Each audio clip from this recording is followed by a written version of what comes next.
It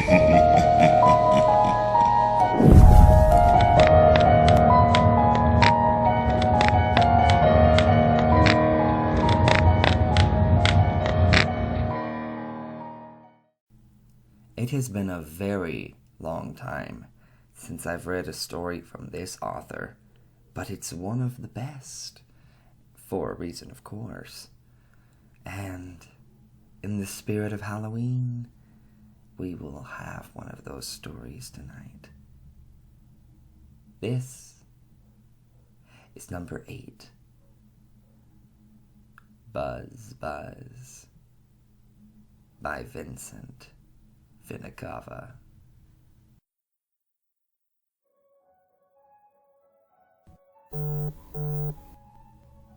The sound of my cell phone vibrating on the nightstand woke me from my drunken slumber.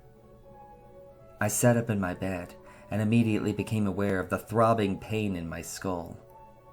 My stomach began to churn, and I cradled my head in my hands in hopes that I could stop the room from spinning.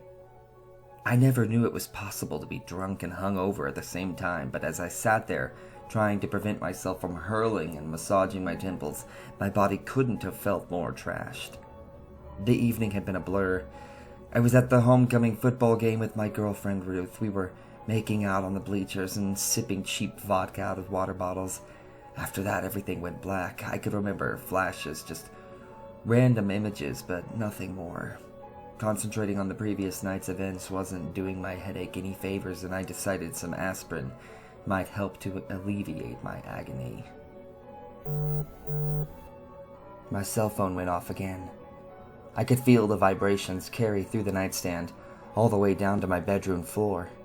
The noise sliced through the silence in my room and pierced my eardrums, startling me out of my stupor. I snatched the phone off the side table and stumbled to my bedroom door. It was only then that I realized how dark it was. I glanced up to the Felix the Cat clock that hung on my wall and noticed it was 3 a.m.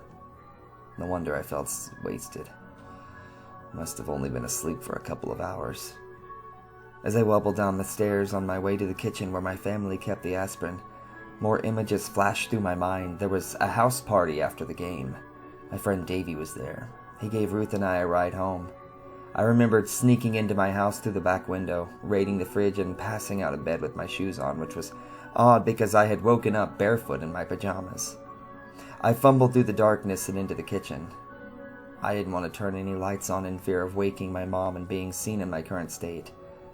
I was still my mother's little angel and had to keep her under that impression, so her catching me intoxicated was the last thing that I was going to cure my headache.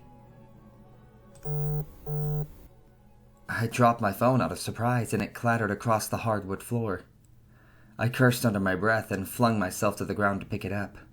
More memories flashed through my mind. Lying in bed and seeing my mother's face looking down at me. She changed me into my PJs and kissed me goodnight on the forehead. Even though she tended to coddle me, it was still out of character for her to do something like that. She never came into my room unannounced, and she hadn't kissed me goodnight since I was 11. I placed my hand on the hardwood floor in order to push myself to my feet, but paused when I felt something wet and sticky on the ground. My immediate thought was that I had spilled something earlier when rummaging through the fridge, but when I looked down at my hand, I knew that wasn't the case. Even in the darkness, I could see the crimson color of the mystery liquid on my palm, the coppery smell, and my already nauseous stomach began to do somersaults. It was blood. I was sure of it. The pounding in my head took a back seat to the cardinal trail leading from the oven and into the living room. I followed the bloody path, afraid to find what would be at the end of it. The TV was on in the living room, an infomercial for some expensive vacuum cleaner playing on the screen. I hadn't heard the television because the volume had been placed on mute. At the end of the trail, in a pool of her own vital fluids, was my mother, laying lifeless on the couch. She was completely nude except for her house slippers, as if someone had removed her nightie. Her skin was pale, most likely due to the loss of blood that was still trickling out onto the rug. Considering how nauseous I had been feeling, I'm amazed I didn't vomit when I took a closer look at it. A careful incision had been made along the hairline of her scalp and ran down her face, in front of her ears, around her chin, and back up the other side. I was staring at nothing but the cartilage and muscle tissue that the skin of her face once covered. The vibration of the phone sent a jolt up my arm.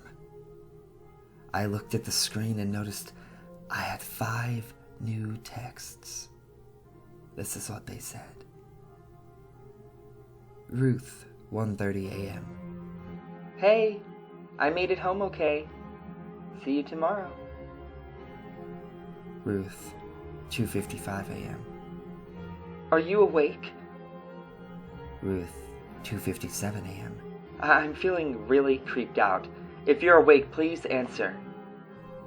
Ruth, 3:04 a.m. I think your mom is standing at my window, and I'm really freaked out right now. Mom, 3:09 a.m. I'm at Ruth's, honey. Why don't you come over and join us when you get this message?